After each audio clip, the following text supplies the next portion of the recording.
ఓం గం గణపతయే నమః. స్వర్ణలక్ష్మి నమస్తే అస్తు. పరబ్రహ్మ స్వరూపిణి రాజ్యం దేహి ధనం దేహి సర్వకామాంచ దేహి మే. గణపతి మనందరికీ మంచి బుద్ధిని సిద్ధిని సక్సెస్ని ఇవ్వాలని చెప్పేసి కోరుకుంటూ, స్వర్ణలక్ష్మి అమ్మవారు మన అందరికీ చక్కగా బ్రహ్మ జ్ఞానాన్ని కలిగించాలని, తద్వారా మనం ప్రతిదాన్ని శోభాయమానంగా చూస్తూ ఎప్పుడు మనకి దుఃఖం అనేది లేకుండా ఉండాలని చెప్పేసి, ఇప్పుడు ఆనందభరితంగా ఉండాలని చెప్పేసి అమ్మవారిని కోరుకుంటూ, అమ్మవారిని అలానే మనందరికీ చక్కగా సమృద్ధిగా ధనాన్ని ఇవ్వాలని చెప్పేసి, భాగ్యాన్ని ఇవ్వాలని చెప్పేసి కోరుకుంటూ, అంతేకాకుండా మనందరికీ రాజ్యం ఖచ్చితంగా ఒక అథారిటీ, పవరు, స్టేటస్, ఒక దర్పం అవన్నీ మనకు అమ్మవారు ఇవ్వాలని చెప్పేసి కోరుకుంటూ, వీటితో పాటుగా సర్వకామార్థ సిద్ధి, మన మనసులో అనుకున్న ముఖ్యమైన కోరికలన్నీ చక్కగా నెరవేరాలని చెప్పేసి అమ్మవారిని మనం కోరుకుందాం. సో మనం జూలై మంత్ రాశి ఫలాల గురించి మాట్లాడుకుంటున్నాం కాబట్టి, జూలై మంత్ చాలా ముఖ్యమైన అనేక రకాలైన విశిష్టతతో కూడుకొని ఉంది. ఇందులో మనం కొన్ని ముఖ్యంగా చర్చించుకుందాం. ఒకటి, ఈ మాసం వచ్చేటప్పటికి ఫస్ట్ 15 days నిజ జ్యేష్ఠ మాసంతో ఉంటుంది, తర్వాత ఆషాఢ మాసంతో ఉంటుంది. ఈ జ్యేష్ఠ మాసంలో చాలా వరకు పెళ్ళిళ్ళు, ముఖ్యమైన కార్యక్రమాలు ఉన్నాయి. వీటితో పాటుగా ఎప్పుడైతే ఆషాఢ మాసం స్టార్ట్ అవుతుందో ఇందులో చాలా చాలా ముఖ్యమైన పనులు అయితే ఖచ్చితంగా ఉన్నాయండి. ఒకటి మనం చూసుకుంటే గురుమూఢమి స్టార్ట్ అవుతుంది. ఎప్పుడైతే గురుమూఢం స్టార్ట్ అవుతుందో, ఈ గురుమూఢమి మనకి జూలై 15 నుంచి ఆగస్టు 13 వరకు ఉంది.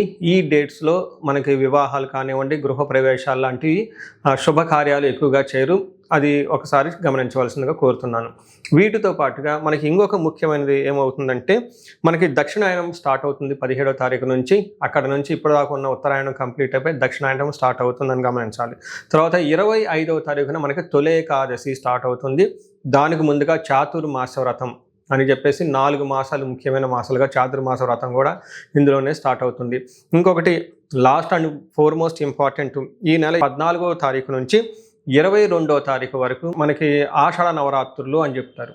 వీటిని ఏమంటారు? గుప్త నవరాత్రులు అంటారు, లేకుంటే వారాహి నవరాత్రులు అని చెప్పేసి చేస్తూ ఉంటారు.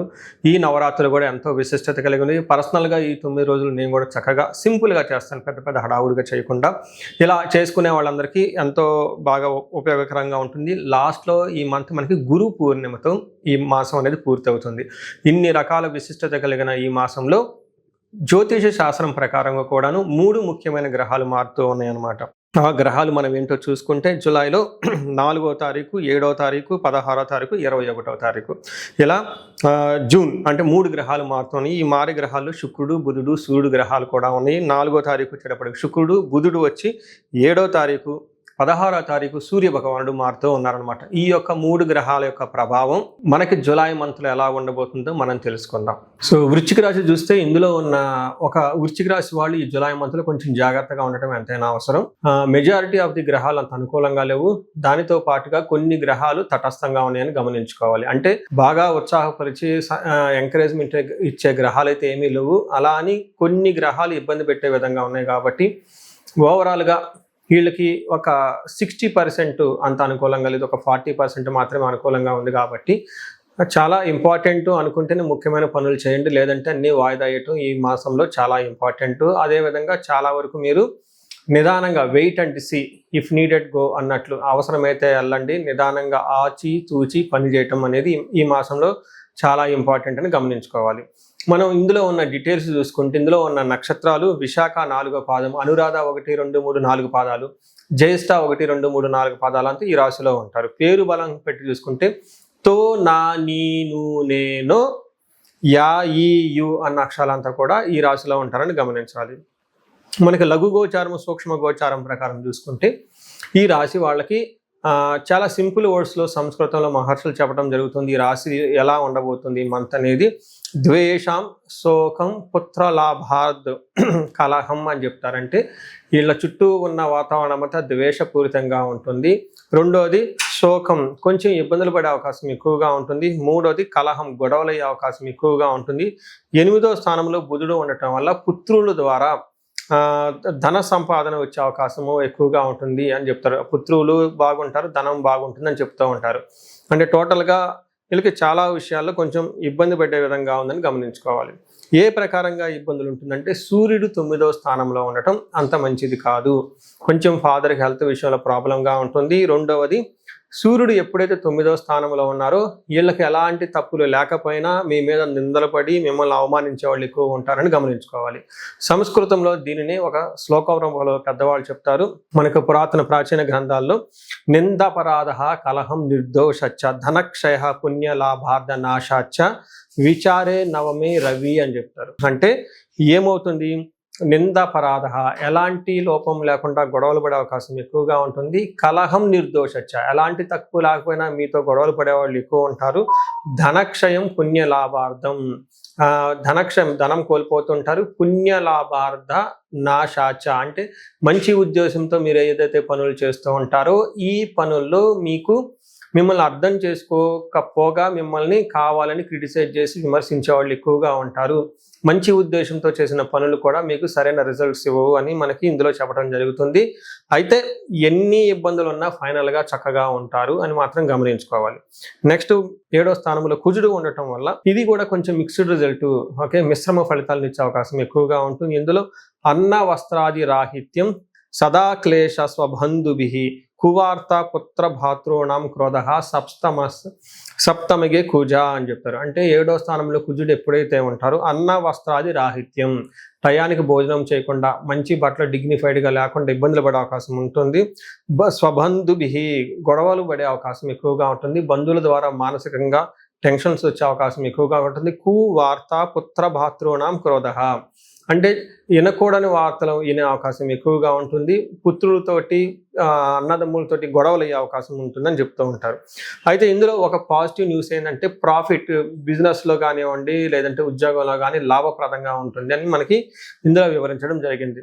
8వ స్థానంలో బుధుడు ఉండటం వల్ల కీర్తి ప్రతిష్టలు బాగుంటుంది. అయితే మితమైన భోజనం తింటూ ధన నష్టాన్ని కూడా వస్తూ ఉంటుంది అని చెప్తారు. అయితే ఇంకొక ముఖ్యమైన విషయం గమనించుకోవాల్సింది, శుక్రుడు 10వ స్థానంలో ఉండటం జరుగుతుంది. ఈ రాశి వాళ్ళకి 10వ స్థానంలో శుక్రుడు ఉండటం అంత మంచిది కాదు అని చెప్తారు. ఇప్పటిదాకా మీకు ఆహా ఓహో అంటూ జేజేలు కొట్టిన వాళ్ళు మీకు ఎదురు తిరిగి మిమ్మల్ని కావాలని అవమానించి దూరంగా వెళ్ళే అవకాశం ఎక్కువగా ఉంటుంది, గమనించుకోవాలి. దీనికి సంస్కృతంలో ఏం చెప్తారంటే వెకులం చైవ నిస్సత్వం మర్ధానాశం రిపో భయం శ్రీ సౌఖ్యహాని మాప్నోతి దశమస్తే భృగునందనే. అంటే 10వ స్థానంలో ఎప్పుడైతే శుక్రుడు ఉంటాడో స్త్రీ సౌఖ్య హాని మాప్నోతి అంటే స్త్రీల ద్వారా అంత సుఖం ఉండదు అని చెప్తూ ఉంటారు. ఇదే లేడీస్ అయితే జెంట్స్ ద్వారా అంత సుఖం ఉండదు అని చెప్తూ ఉంటారు. అర్ధనాశనం రిపో భయం అంటే శత్రువుల వల్ల భయం ఉంటుంది, ధనాన్ని కోల్పోతూ ఉంటారు. నిస్సత్వం అంటే ఎనర్జిటీ లేకుండా ఉంటారు అని చెప్తూ ఉంటుంది. అంటే ఏ ప్రకారంగా మనం చూసుకున్నా కానీ శుక్రుడు 10వ స్థానంలో ఉండటం అంతా మంచిది కాదు అని చెప్పుకోవచ్చు. అయితే ఎడ్యుకేషన్ మ్యాటర్స్లో చాలా బాగుంటుంది. తర్వాత కొత్తగా వెహికల్ కొనుక్కోవాలి, జ్యువెలరీ కొనుక్కునే వాళ్ళకు, శారీస్ షాపింగ్స్ అవన్నీ తీసుకోవాలనుకునే వాళ్ళకి మాత్రం చక్కగా ఉంటుందని గమనించుకోవచ్చు. సో చూశారు కదండి, ఈ మంత్ గ్రహాల యొక్క వీళ్ళకి ప్రతికూలమైన ఫలితాలు ఎక్కువగా ఉండటం జరుగుతుంది. కొంచెం జాగ్రత్తగా ఉండటం ఎంతైనా అవసరం. సో నక్షత్రాల వారీగా చూసుకుంటే విశాఖ, అనురాధ, జ్యేష్ఠ 3 నక్షత్రాలు ఇందులో ఉంటాయి. విశాఖ నక్షత్రం వాళ్ళకి క్షేమంగా ఉంటారు, వస్త్రలాభం ఉంటుంది, లాభప్రదంగా ఉన్నా కానీ ఒక పక్క దరిద్రము, దేహ పీడనము, ధనహీనత, పరవాసము చూపిస్తుంది. అంటే ఫైనాన్షియల్గా క్రైసిస్ ఉంటుంది, ధనం అనేది సరిగా సరిపోదు. దీనితో పాటు పరవాసము, అవుట్ స్టేషన్లు, ఫారిన్ వెళ్ళే అవకాశం ఎక్కువగా ఉంటుంది. అనురాధ నక్షత్రం వాళ్ళకి లాభప్రదంగా ఉంటుంది, వస్త్రలాభం ఉంటుంది, అగైన్ అవుట్ స్టేషన్కి వెళ్ళే అవకాశం ఎక్కువగా ఉంటుంది, దూర ప్రయాణాలు చేసే అవకాశం ఎక్కువగా ఉంటుంది. ధనహీనత, ధనం తగినంత విధంగా అందకుండా ధనానికి ఇబ్బంది పడే పరిస్థితి అవకాశం ఉంటుంది. అలానే జ్యేష్ఠ నక్షత్రం వాళ్ళకి రాజ్య లాభము, వస్త్ర లాభము చూపిస్తుంది. ఈ నక్షత్రం వాళ్ళు కొంచెం బెటర్గా ఉన్నారు, ఎందుకంటే వీళ్ళకి రాజ్య లాభము, ప్రమోషన్స్ వచ్చే అవకాశం ఎక్కువగా ఉంటుంది, గుడ్ న్యూస్ వినే అవకాశం ఎక్కువగా ఉంటుంది. అలానే దరిద్రము, ధనహీనత, ఫైనాన్షియల్గా చాలా ఇబ్బంది పడే అవకాశం ఎక్కువగా ఉంటుంది. సో చూశారు కదండి, ఈ నక్షత్రం వాళ్ళకి ఎలా ఉంది అనేది, ఏ గ్రహాలు ఎలాంటి యొక్క రిజల్ట్ ఇస్తున్నాయో కూడా మీరు గమనించారు. ఇప్పుడు అనురాధ, జ్యేష్ఠ నక్షత్రం వాళ్ళకి గాయాలు అయ్యే అవకాశం ఎక్కువగా ఉంటుంది. పెద్ద పెద్ద గాయాలు కదండి, లైట్గా గాయాలు అయ్యే అవకాశం ఎక్కువగా ఉంటుంది. ట్రావెల్ చేసేటప్పుడు, జాగ్ చేసేటప్పుడు, రన్నింగ్ చేసేటప్పుడు, కొంచెం ఫిజికల్గా యాక్టివిటీస్ చేసేటప్పుడు కొంచెం జాగ్రత్తగా ఉండటం ఎంతైనా అవసరమని గమనించాలి. సో ఈ రాశి వాళ్ళు కొంచెము పరిహారాలు కూడా ఎక్కువ చేసుకోవాల్సి ఉంటుంది. ప్రతి ఒక్కళ్ళు మహాన్యాసపూర్వకంగా ఏకాదశ రుద్రాభిషేకం చేయించుకోవటం చాలా ఇంపార్టెంట్. శైవ క్షేత్రాలు దర్శించుకోవటం చాలా ఇంపార్టెంట్. రుద్రాభిషేకం చేయించుకోవటం చాలా చాలా ఇంపార్టెంట్. ఎవరికైనా ఇంకా కొన్ని ఇంపార్టెంట్ పనులు ఉన్నాయండి, చాలా ముఖ్యమైన పనులు పెట్టుకున్నాము, అవి ఆటంకాలు కలగకుండా ఉండాలి అని అనుకుంటే మన్యు పాశుపత అభిషేకం చేయించుకుంటే ఇంకా చాలా చాలా ముఖ్యం. ఇలా టైం బాగలేనప్పుడు ఇండివిజువల్గా జాతకం చూపించుకోవడం చాలా important. In case me individual జాతకంలో దశాభుక్తులు కానీ లేదంటే ఏమైనా యోగాలు కానివ్వండి, శాపాలు యాక్టివేట్ అయ్యి ఉంటే అవి నివృత్తి చేసుకోవటం, పరిహారాలు చేసుకోవటం ద్వారా ఈ మంత్ అనేది చక్కగా జరిగిపోయే అవకాశం ఎక్కువగా ఉంటుంది. పరిహారాల్లో భాగంగా ఈ రాశి వాళ్ళు ముఖ్యంగా నేనేం చెప్తానంటేనండి, ఇది గోచార రీత్యం అంటే గోచార ఫలితాలు అని చెప్తూ ఉంటారు. అయితే మీ ఇండివిజువల్ యొక్క జన్మరాశిలో చూడటం కూడా చాలా ఇంపార్టెంట్. ఈ గోచార రీత్యాలతో పాటు మీకు ఇండివిజువల్గా ఉన్న దశాభుక్తి ఏంటి, ఏమైనా శాపాలు ఉన్నాయి, ఏమైనా గ్రహ దోషాలు ఉన్నాయో జ్యోతిష శాస్త్రంలో ప్రకారం అనాలిసిస్ చేసుకోవడం చాలా ఇంపార్టెంట్. ముఖ్యంగా ఎవరికైతే ఏజ్ 40 years ±5 years ఉంటుంది, అంటే 35 to 45 years ఏజ్ ఉండి మధ్యలో మీకు ఎక్కడైనా కనుక కెరీర్లో గ్యాప్ వచ్చినా, లేదంటే అనుకున్న పనులు కాకపోతున్నా, మధ్యలో స్టాగ్నేట్గా అనిపించినా, లేదంటే ఏదైనా ఒక గందరగోళమైన పరిస్థితి, కయోటిక్ పరిస్థితుల్లో మీరు ఇన్వాల్వ్ అయ్యారు, తెలవకుండా అవుట్ ఆఫ్ యువర్ కంట్రోల్ వెళ్తూ ఉంది అనుకుంటే ఖచ్చితంగా మీ జన్మ జాతకం చూపించుకోవడం చాలా చాలా ఇంపార్టెంట్. ఎందుకు అంటే మనకు మోడర్న్ సైకాలజీలో, మోడర్న్ సైన్స్లో ఇది మిడ్ లైఫ్ క్రైసిస్ అంటారు. కానీ జ్యోతిష శాస్త్రం దీనికి చాలా విధాలైన పరిష్కారాలను చూపిస్తుంది. ఈ టైంలో 2 ముఖ్యమైన విషయాలు జరుగుతూ ఉంటుంది. అలా మీ గ్రోత్ కనుక ఆగిపోయి ఉంటే, ఫస్ట్ మీకేమైనా శాపాలు ఉన్నాయా, ఆ శాపాలు ఈ టైంలో యాక్టివేట్ అయ్యా అని చూసుకోవాలి.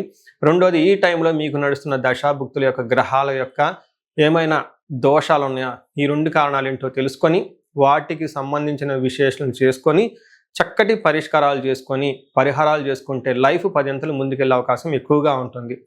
నా దగ్గరకు వచ్చే క్లయింట్స్లో ఎక్కువగా ధనానికి ఇబ్బంది పడుతున్న వాళ్ళు స్వర్ణలక్ష్మి విశేష హోమం చేయించుకుంటూ ఉంటారు. శత్రు బాధలు విపరీతంగా ఉన్నవాళ్ళు మనకు వచ్చేటప్పుడు చండీ హోమం చేయించుకుంటూ ఉంటారు.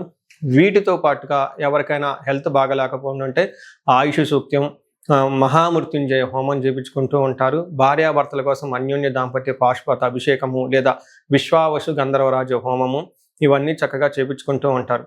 ఎలాంటి పరిస్థితులు మీకున్నా, ఎలాంటి సమస్యలు మీకున్నా, లేదంటే ఎలాంటి క్లారిఫికేషన్ మీకు కావాలనుకున్నా కానీ, ఫ్యూచర్ గురించి ప్లాన్స్లో కన్ఫ్యూజన్ ఉన్నా కానీ ఒక్కసారి మీ జన్మ జాతకం చూపించుకొని ఆ జాతకంలో ఏ ప్రకారంగా ఉందని తెలుసుకొని చక్కటి పరిష్కారాలు చేసుకుంటే లైఫ్ అనేది 10 అంతలు ముందుకెళ్ళే అవకాశం ఉంటుంది. మీ అందరికి అష్టైశ్వర్యాలు కలగాలని, భోగభాగ్యాలు కలగాలని చెప్పేసి నేను కోరుకుంటున్నాను. నమస్తే.